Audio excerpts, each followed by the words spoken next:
Hello friends, this is Lindsay. Welcome back to my channel. I just have a quick little de-stash video for you today. I have two de-stash boxes of stuff I'm just clearing out of my craft room so that I have more room to work and room to get the items that I use more frequently.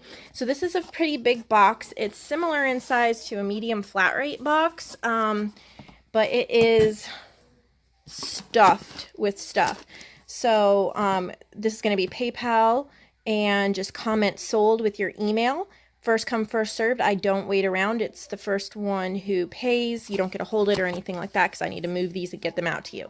So I've got some fabric and some different papers. There's a lot of Halloween in here. I'm not really a Halloween person. There's some dogs themed. There's a bakery one. There's some fashion stuff in here, patriotic, just different ones that I'm not really using. There's a lot of Halloween. There's a 2018 flower calendar that's beautiful for making like pockets and things like that. There's a little bit left from this paper pad, a couple sheets that I'm not using. There's some stickers. I'm not showing everything, but there's rub-ons and fringe. These are like vintage children's curtains that I picked up, and they're great for like making fabric tip-ins or fabric pockets. Some of them even have some like animals on them, I think. There's scraps in the bottom. There's some coloring book pages, and these are like notebooks, blank notebooks someone made me. I can't keep everything I get. I enjoy them for a while and then I pass them on if I haven't used them. So I have some there's some mini albums and little booklets that I've had for a long time that I have displayed. This one has been displayed for almost 2 years, I think. It's gorgeous. It's not used. This one is a little mini album that I've had for a long time that I have a lot to write in and I can't keep everything.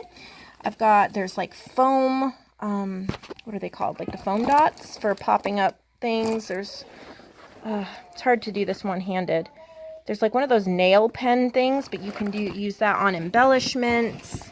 Try to get to the bottom here so you can see. There's a book that's partly has some pages ripped out, but it's like a Viking theme. Has some really neat like vintage images in it. There's some more papers there in the bottom. So just a whole bunch of stuff for your crafting. It's just kind of like a mystery box since I'm not showing you everything. And then the other box is also a medium flat rate box. It's not full, but it has a ton of paper punches in it. And I'll go through all of the punches in here. I went through my punches and the ones I haven't been using or that I'm not going to want to continue using, I want to share with you guys. So there is a banner.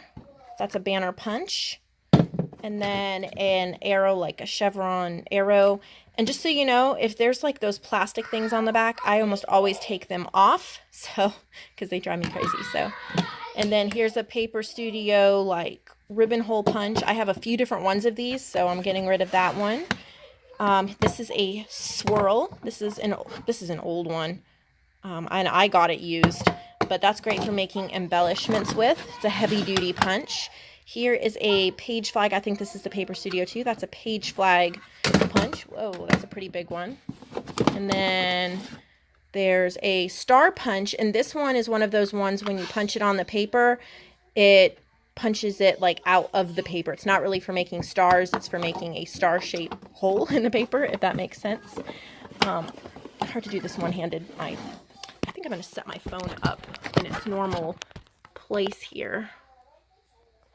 Let's see if I can make sure I am focused for you guys. That might be easier. I have a tab punch. I bought this because in theory I thought that I would like it, but it only punches out one. It's meant to be used with, I think, like a specific brand of labels. So you have to kind of like glue two together or just use one, which is fine. I just don't find myself using it. So there's the tab punch. Here's a little mini butterfly punch. I have more than one mini butterfly punch. So here's this one. And then this I think is also a banner, type of a banner punch. That's a big Martha Stewart punch. So that's all of those punches. And all the other information will be in the description box below. I hope that these all find a good home. I'm ready to clear them out of my craft room, and hopefully with the money I get, I'm going to buy some more paper pads. My paper pad, I have a, what's it called, like a cabinet I keep them in, and when I start having room, because I've used the paper, I like to fill in, so that way I keep a good assortment, so when I have to make a certain type of journal, I have the paper I need. So I hope all of you have a lovely day. I'll see you later.